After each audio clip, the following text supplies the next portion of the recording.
So I just finished getting an earful listening to Hope, and she touched on just about everything. So I'm not really gonna say a lot of stuff different than what she said. Like there are some points that I would have said differently, and pretty much the only thing that I think I really would have said differently was the comment that I left in the comment section. Because we talk about a lot of times why Black women or indigenous Americans, I want to use that word too, indigenous to Turtle Island, um, why they say some of the things that they say. And it's because of societal conditioning. For so long, Black women in general, hey baby, Nova, have been relegated to only being able to speak about, speak about the home. Like that was the place where they had power. That was the place where they had conversations. And so, that saying absolute power corrupts absolutely. So the men, were in charge out in the streets traditionally, and the woman was in charge of the home. And so she was critiquing everything that was going on in the household. And I think because there has not been a balance between the male and the female in the nuclear family of sharing responsibilities and sharing roles, there has, like men have been corrupted in their realm and women have been corrupted in their realm. So yeah. Now everything that she said about Zaya being young and Zaya, people having a problem because Zaya was too young, this is the only thing that I would disagree with also.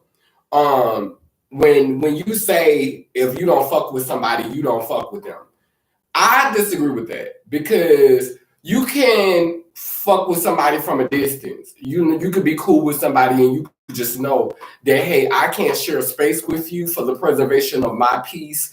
I can't deal with you too closely. You're going to be an acquaintance. You're going to be an associate, but we can't be in an inner circle because it's just something about what you're doing that doesn't feel safe for me, or that triggers me, or leads me down a path or into a place of a conversation I'm not able to entertain, and perhaps I will never be able to entertain that conversation.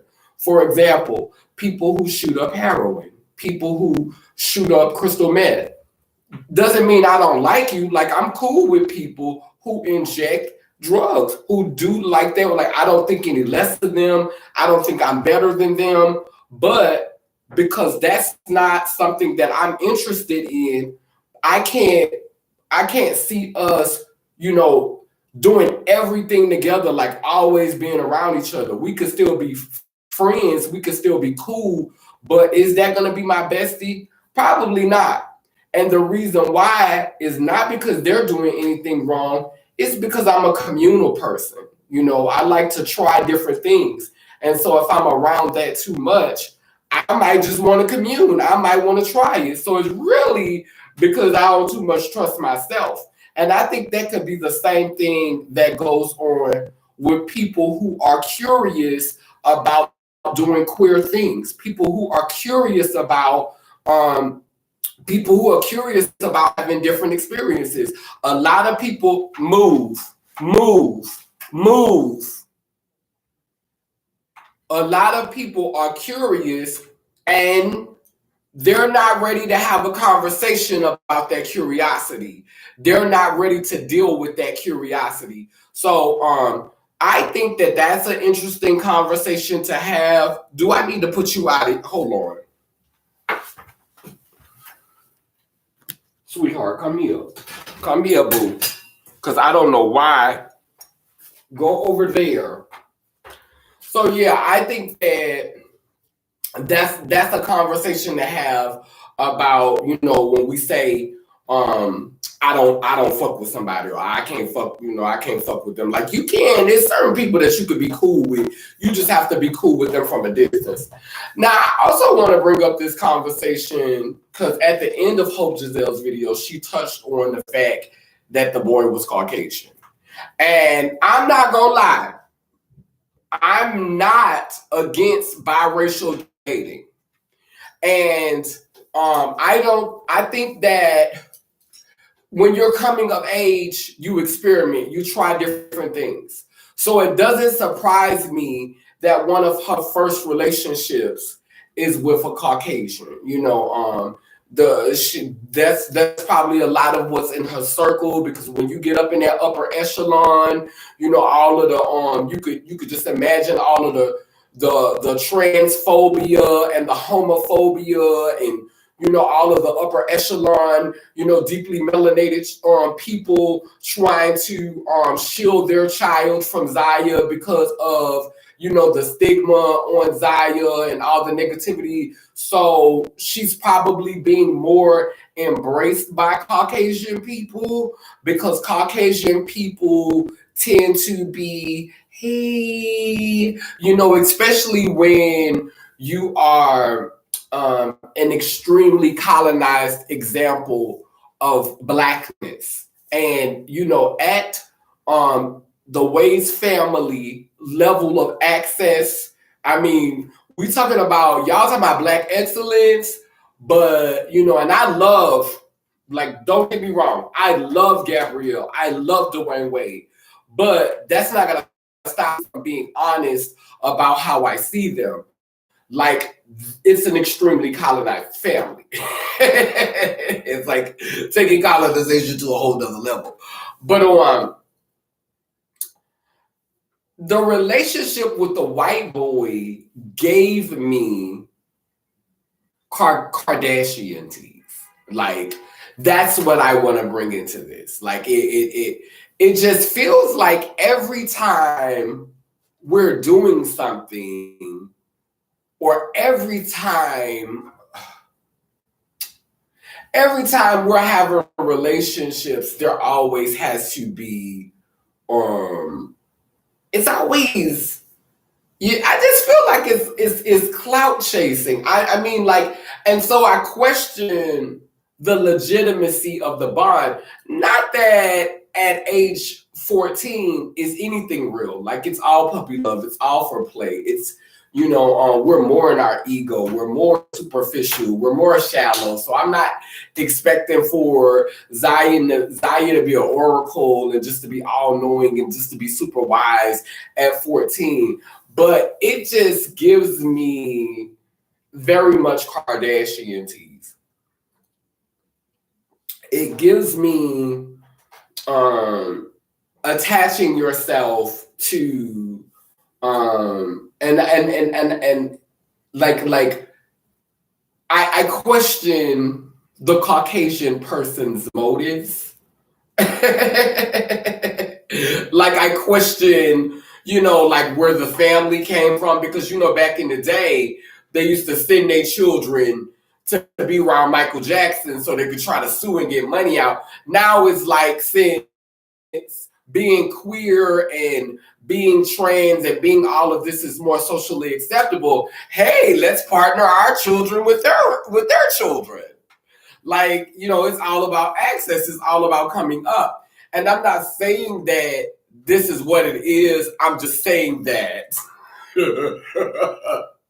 when I was watching it, like, that's what I got. I got like mini Kardashian teeth. Like, not so much,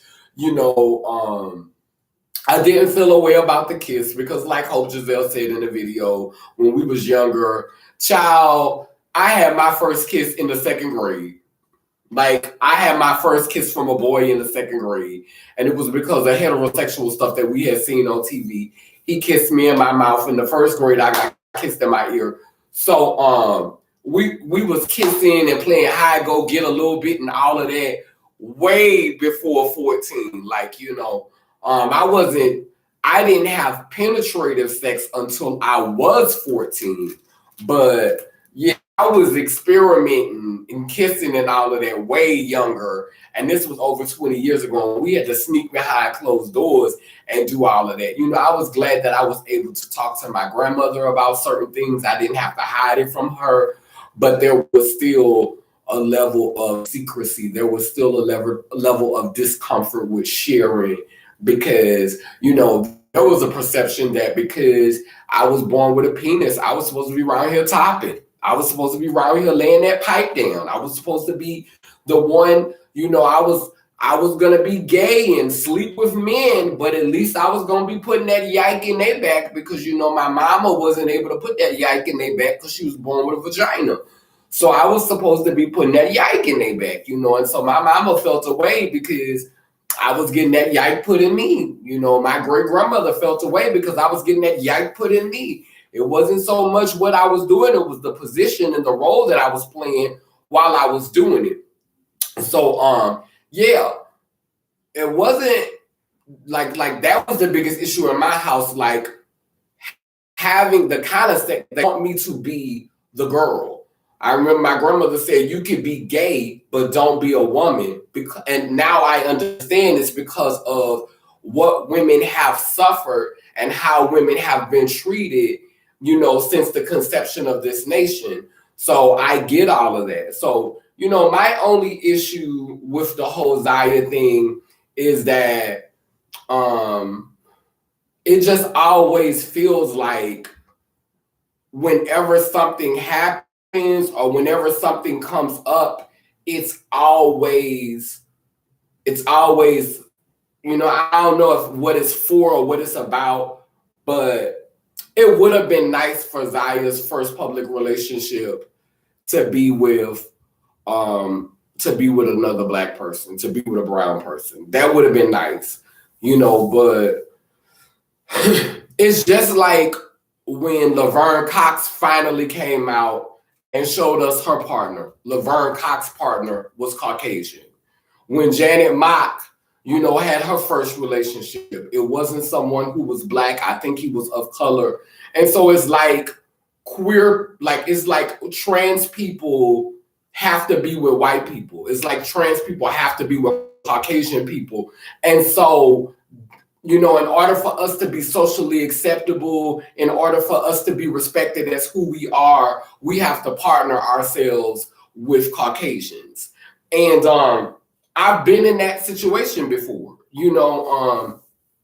I've made moves and partner myself with Caucasian, into Caucasian relationships because that was a way of access. That was a way of getting respect from the status quo, and to be seen and to be heard was to associate myself with Caucasian people, or was to tie myself with a Caucasian person. And not to say that I don't have love for Caucasian people, sincerely, but a lot of times my relationships with Caucasian people was about stability, it was about access, and it was about a certain kind of visibility. Amen, a woman.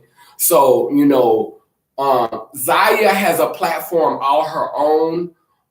Zaya is a brand all her own. Zaya comes from a powerful family. So, it just really speaks to the time that even with all that access and wealth, the first relationship that she ends up, opening herself up with happens to be with a Caucasian boy. And he's cute. He's handsome. They look good together. I'm not hating on it. I love the way Zaya gave you androgynous for Easter. It was very not extra. It was very calm. It almost gave you, it was very whole. I'm going to say it gave you very much wholeness. So, I lived for, the look. I think that they make an attractive couple. I think they're cute together, but I just think it would have been so much more powerful for me. And it would just, while it was an indicator of how far we've come, it's we're still doing this. Like, we still have to do this. Okay, so we're gonna be socially acceptable, but I gotta pander to and pay homage to Caucasian people in order for me to really be celebrated, as a mainstream public figure. I definitely question that white boy motives. Wouldn't be surprised if it was a clout chase. Right. Yes, I was kissing boys since 7 years old. Right. So So this is nothing new. This happens. Children are intimate at a young age, and I feel like what Hope Giselle said. It is true. A lot of people just need to be honest and say, I have a personal issue with that. I'm still holding on to this backwoods overseer rhetoric. I'm with the shit. I'm gonna do massive work for him. I'm not willing to let it go. I'm afraid of change. I want things to stay how they are. I'm a dinosaur, I'm a relic, and I'm not going to change. Stop saying that, this is how God is, because is not the complete and entire word of God. No being that has existed since before time began could ever be encompassed in such a small ass book. The word of God is still being written. The word of the divine goddess is still happening. All of our testimonies are just as valid as the story in the Bible. So stop using that word and stop using the sacrifice of a man over 1,000 years ago, when people are dying for what they believe every day. When people are dying so that we can have a better life every day. When people are suffering for us to move to the next level every day. Stop holding on to that man that died on the cross 1,000 years ago. Stop holding on to them old ass stories when we writing new ones every day. Yes, pull from them. Learn from them, apply them to your life, but that should never be the end all be all, because we are all God's children. We are all God's children. We are all a part of the divine. We all came from that space and that place, and we are writing our testimonies right now in the great book of life. Okay, so Zaya is an example for us. And like I said, the perplexing and challenging thing for me was when I went to the picture, I was hoping, because see, I didn't know about the picture until I watched Hope's video.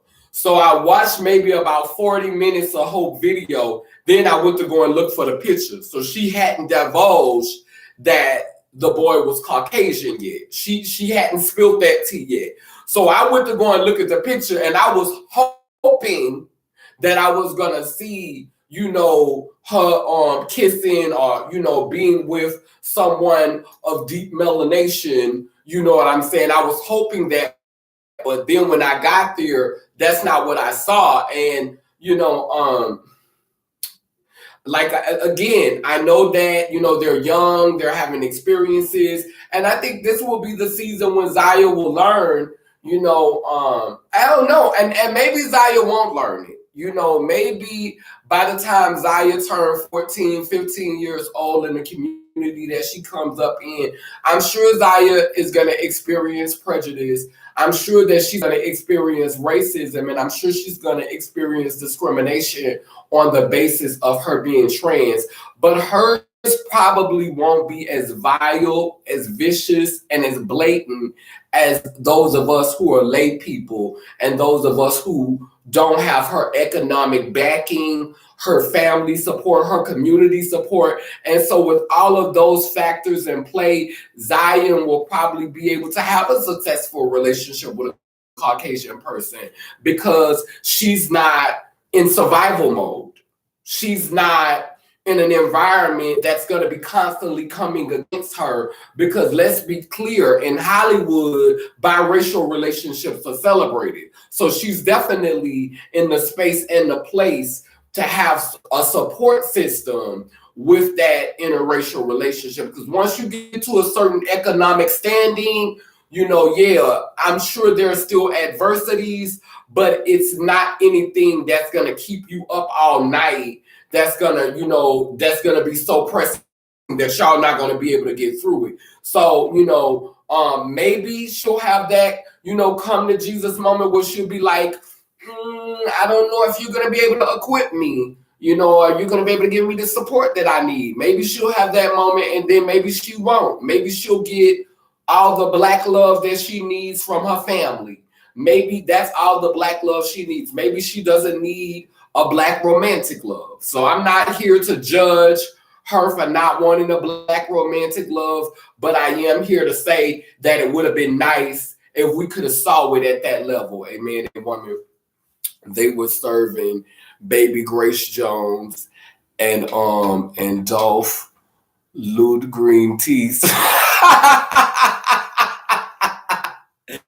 Yeah, yeah, it definitely was. It was giving me definitely that, and I almost was wondering if he was trans. No shade, no tea. I'm not saying that a trans man can't be that tall, but when I saw how tall he was, I was like, oh, okay, maybe he's cisgender. But both of them was giving you baby face, easy breezy. We're both models. We both do modeling. It was very much that aesthetic. You could tell they probably have a lot in common. You could tell that they probably, really, really vibe with each other. And I think that once when you get level, like Zaya's in this place where she is, she has popularity, she's beautiful. She reminds me of the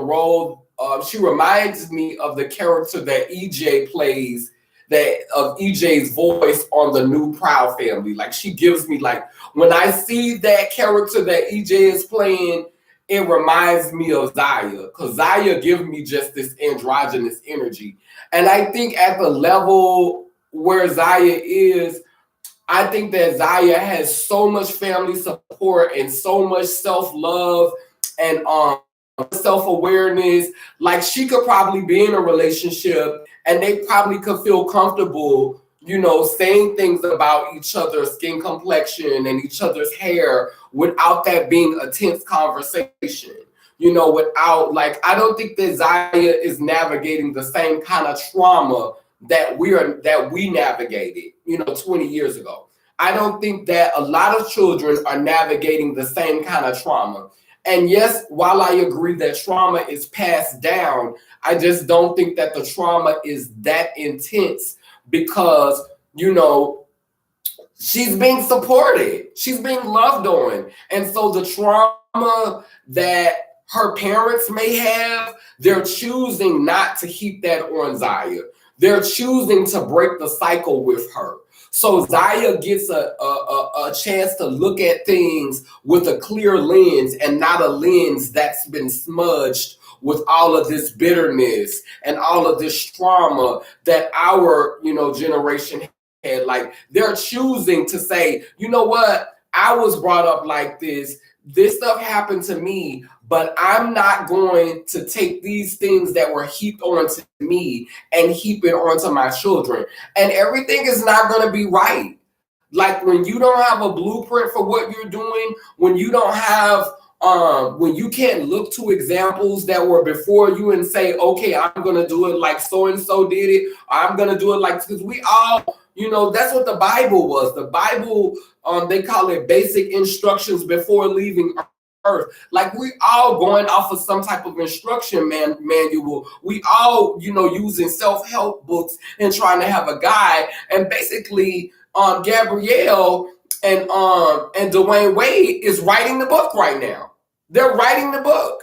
And so we have all of these people who are trying to critique them about how they're doing it, the same with Will Smith and Jada. We have all of these people who are trying to critique them about how they're raising this child, but we've never had visible examples of parents allowing their children to have that type of freedom and that type of expression. And I don't know why all of these so-called smart woke people think that when you are being the trailblazer for something, that you're going to get everything right, that it's always going to look right, that it's all going to come out right.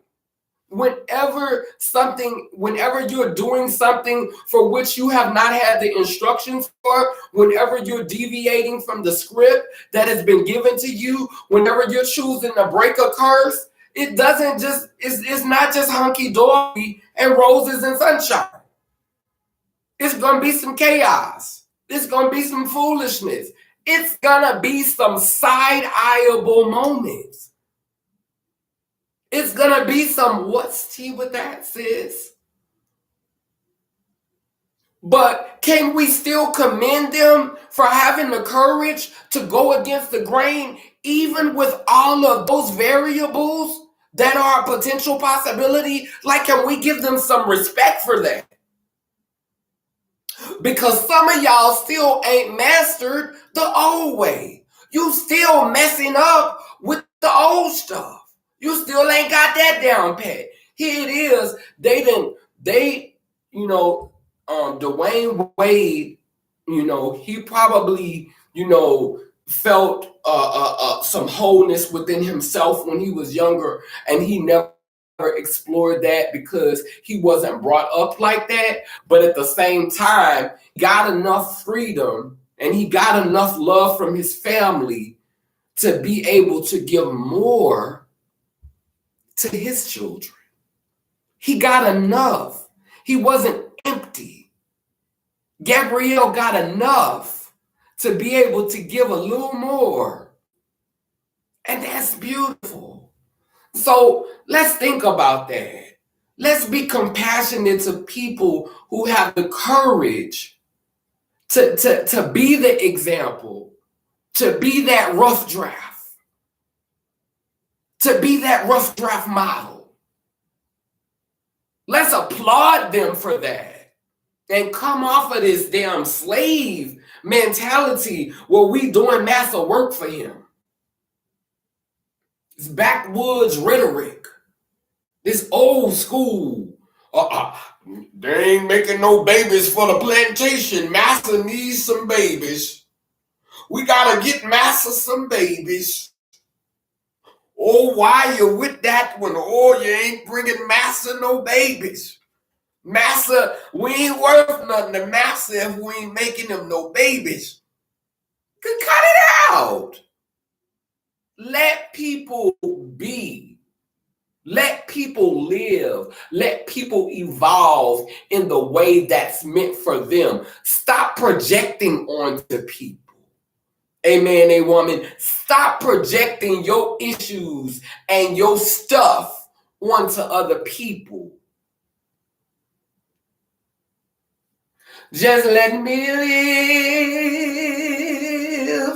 Oh, let me live. I just want to live. I just want to live. Let me live. So, I want to give a toast to Zaya and Wonder Bread. What's his name? What's it? I want to boldly raise our glasses, like Tasha K said. Let's boldly raise our glasses. I'm sipping tea. Let's boldly raise our glasses to Zaya and Wonder Bread Hudson. I'm happy if she happy. If she like it, I love it. But I just wish that every time we talk about Black love, it's not a Benzino and a Tashana, a Shauna Brooks situation. Like, why every time it's Black love in the queer community, unless it's the gay man and another gay man, or a gay man with a white man, a Black gay man with a white gay man, how come every time we talk about Black love in the trans community and it's two Black people, it's got to be some Shauna Brooks and Benzo shit? Like we have to realize that that's doing more harm to our movement than good, because we need examples. We need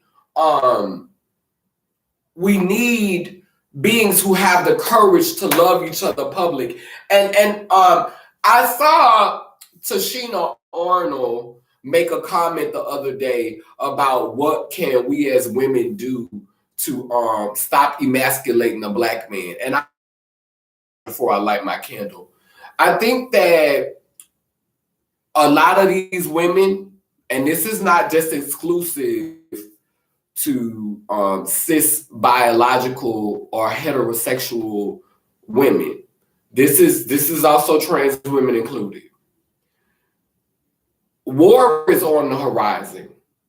And I think the war that is coming is going to be very close to home.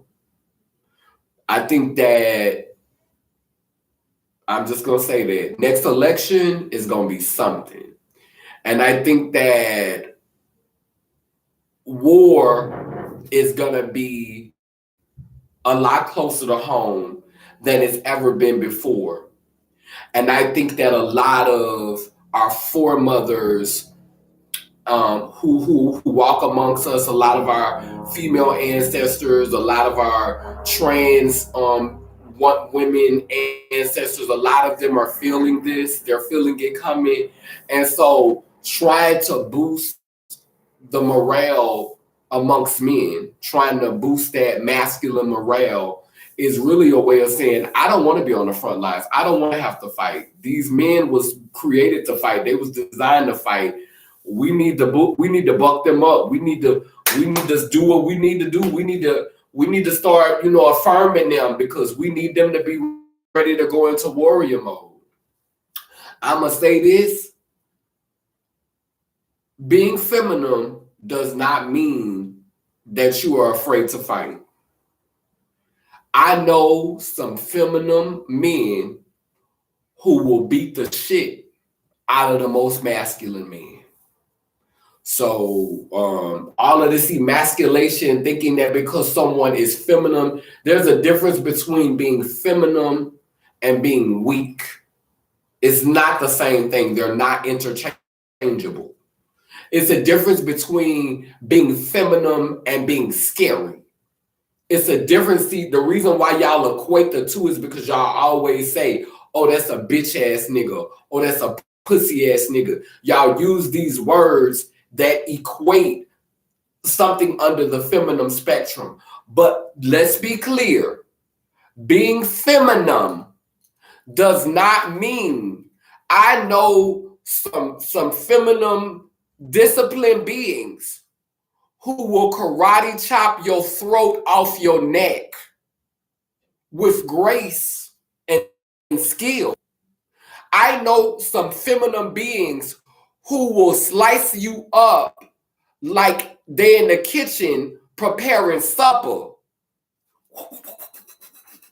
I know beings like this. So being feminine, understand, lionesses in the wild are sometimes more fearless than the male lion. They hunt. So don't confuse femininity with weakness and scariness. Some feminine beings are more violent and more aggressive than these so-called masculine beings. A lot of times, masculine men, they'll be humble, they'll be quiet, they'll let stuff slide. Then you have some feminine energy that come in there and be ready for chaos. Be ready for the smoke. Be ready for the drama. So stop equating femininity to fear and weakness. I'm not a fighter, I'm not, that wasn't my forte. But when someone was hurting someone I loved, a family member, disrespecting me, I ain't give a fuck. I ain't care how the cards fell. I ain't give a care if you could beat my ass, if you could kill me. It did not matter. And I think I'm one of the pussiest ones that's ever been. I know how to keep my peace, but I'm also about that smoke when it comes down to it. And I don't mind riding for what I love. And I'm an older girl who done had a complete sex change. So, that calmed me down. We got young trans girls out there who still fully functional and kick your throat off your neck. with nails and heels on and a full lace front. We got gay men out there who flaming feminine and will do cartwheels. This super bitch teach you nothing. Did that little boy in those pink boots teach you nothing? Did giving combo teach you nothing?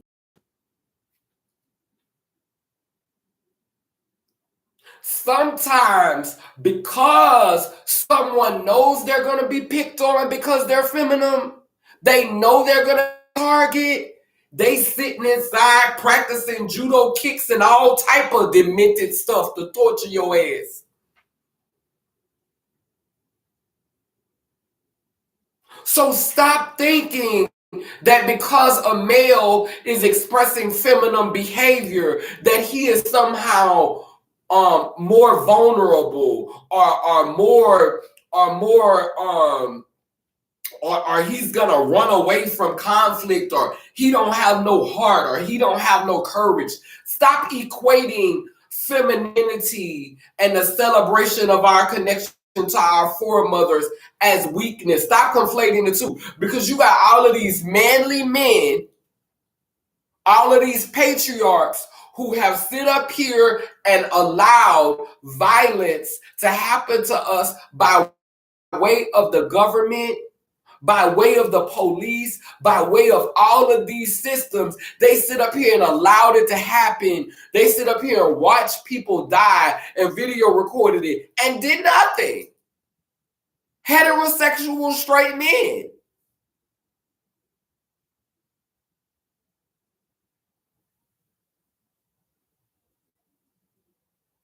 If it wasn't for some beings who dressed as women in the Stonewall movement, it would have never happened. We wouldn't be celebrating Pride right now if it wasn't for the girls.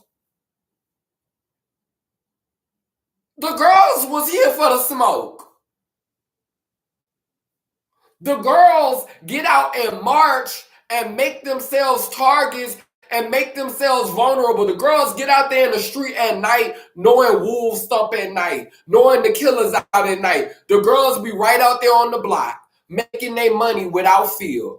The girls be the ones who will march to the White House. The girls be the ones that be out there visible, knowing what the risk is, knowing what the possible outcomes can be. The girls get out there. So stop that equating femininity to weakness. I don't respect that, because you shame your mothers when you do that. When I was a child, I remember I thought a man was stronger than females because that's what the television told me. I never forget, my grandmother and my grandfather was fighting. And I thought my grandfather was going to beat my grandma's ass. So I jumped on the phone and I called my great-grandfather and was telling my great-grandfather to come down the street. My great-grandfather didn't come. That's who came right there. The one with the long hanging hair. There in the middle is my grandmother right there, the one with the afro. Then right here, that's my great-grandmother. Now, y'all can't see my other great-grandmother. That's her on the other side with the white hair. But see this one right here, the light-skinned one with the long hair? Baby, she came down that street in a white nightgown on and a double-barrel shotgun, and she called my great-granddaddy didn't come, my great-grandma came. Down the street with a double-barrel shotgun, honey. Cocked that thing in the middle of the street and called my grandfather, Cedric! And he came outside holding his eye and his nose, and my grandma came outside, and my grandma was like, you know, back then my pronouns was he. You know, I was a little boy. And this was before the evolution, before I went in the cocoon and came out the glorious they and she you see before you. But anyway, my grandmother came out on that balcony, and my grandmother said, I don't know what he called you for. I had him. And I never forget that memory.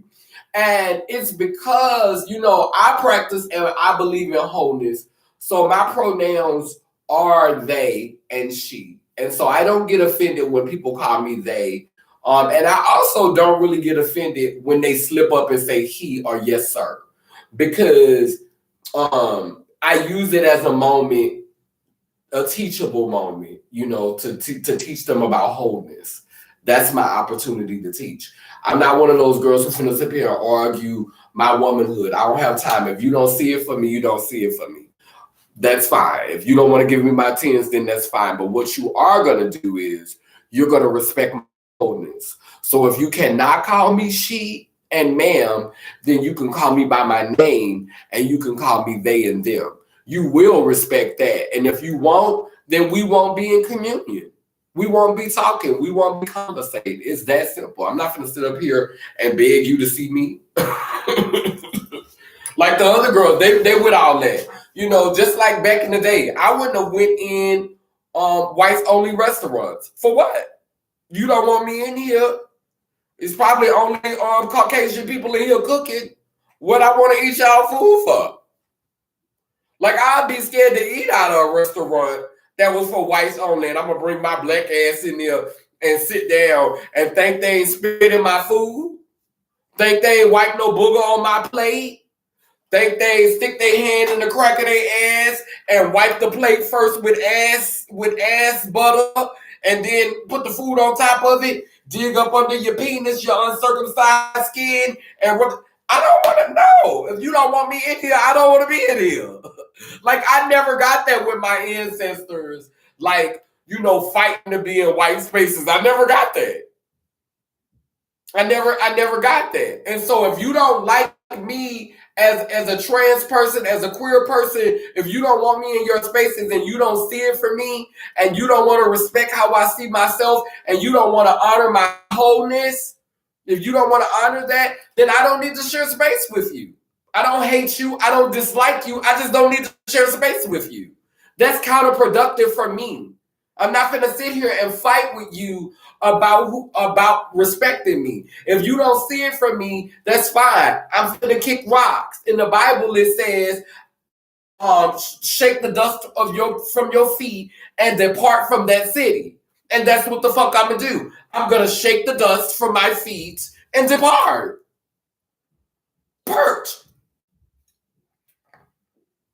I'm not trying to force my way up in those spaces that don't want me, because there's too many spaces where I can go and be loved.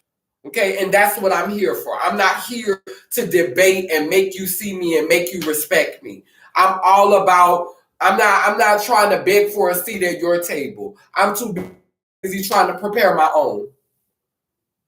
And when you are a good person, when you are a decent human being, and you navigate from that space, the people around you will see it. And you might think no one is paying you attention, but they are. They are. And the ones that you expected to show up for you, a lot of times they aren't the ones that's going to show up for you. It's going to be the people that you didn't even know was watching you. Amen, they woman. So let me light my candle.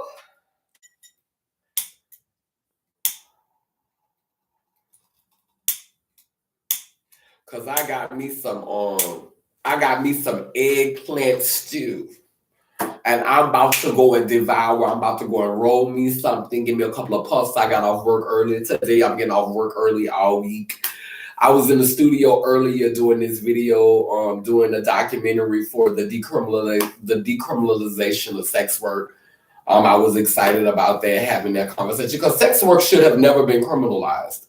No telling where we would be in consciousness if sex workers were never criminalized. Sex work has always been traditionally associated with women, and feminine beings. And so I just think that, criminalizing sex work has just been a way to oppress feminine power, to oppress the feminine movement, to keep women at a certain place, to keep them, it's been a way to keep them out of politics. It's just another way to control the body, just like controlling childbirth, saying, oh, you can't have this baby, you can't abort this baby, you can't do this. Like, it's just another way to control the body.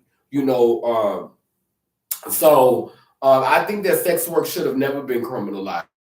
And I think that when it is decriminalized, I do think that there's going to be some issues around it. I do think that it's probably going to be a little messy at first. But because something is going to start off a little messy, that's like going in the kitchen and baking a cake. If I ain't never made this cake before, the first time I make this hoe, it's probably not going to come out right. I'm probably going to have to practice this a couple of times before I get it right. Most things, you don't get it right the first time. There's some hiccups. There's some mistakes. And so we have to stop being a society that does not understand that it's a process, that expects everything to come out perfect the first time. That's the curse of living in a society of convenience. Y'all think that everything's supposed to be perfect patty the first time it come out. No, it's going to be some hiccups. It's going to be some unforeseen variables. That part. So I'm going to need y'all to grow the fuck up. I love you. But anyway, yeah. Hey, how you doing, Patrina? Yay, intro. Thank you. So yeah, we're going to light this candle, and I'm going to let the people who just coming on start it from the beginning. You know, I just wanted to come in and chime in, you know, whenever something really, really speaks to me. And Zaya always speaks to me. Whenever she trend, I want to talk because I just love her chocolate ass. I love her tall, model-esque chocolate ass, honey. And I'm going to come from behind the woodworks in the back of the bus, honey, and say, hey, get outside.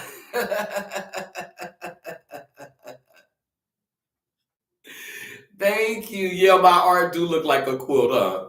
Thank you. But yeah, and this is one of my new pieces. You can't see the other wall, but I love that piece right there. You see that?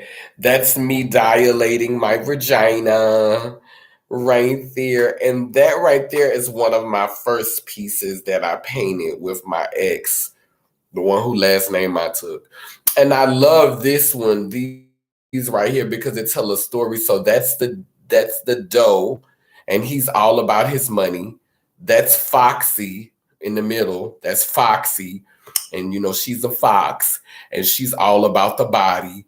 And then that's Hare, the rabbit, and she's all about the hair. So you got the hare, the fox, and the dough. Like I'm supposed to be writing a story about them, but I never really got to it. But you know, I have the story written down. I just never, like, I have so many stories that I've written that I have not just put out there. They're more so for my personal healing. Like, you know, my whole wall, you know, all of this is just, like I said in all of my other videos, it's about reminding me of who I am. But so let me light this candle and get out of here, because I got to get to this eggplant stew and just finish decompressing from work. I just came straight home and I went straight to this live.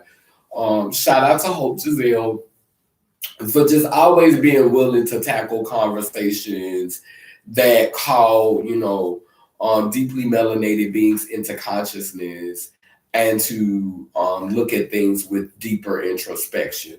Amen, a woman. So I light this candle in representation of past. The past prepares us to be in the present. The past prepares us to be more present in the present so that we may be better prepared for the future. This candle represents past, present, and future, the true Trinity. As I blow a candle on the physical plane, it grows with intensity on the spiritual plane, leading our ancestors who are in transition, whether it's mentally, physically, or emotionally, to the next part of the journey. Amen, a woman. Iangani Iyamko Kalukalo, which means I'm a child of God goddess. And if I am, you know you are. I love y'all. See you later.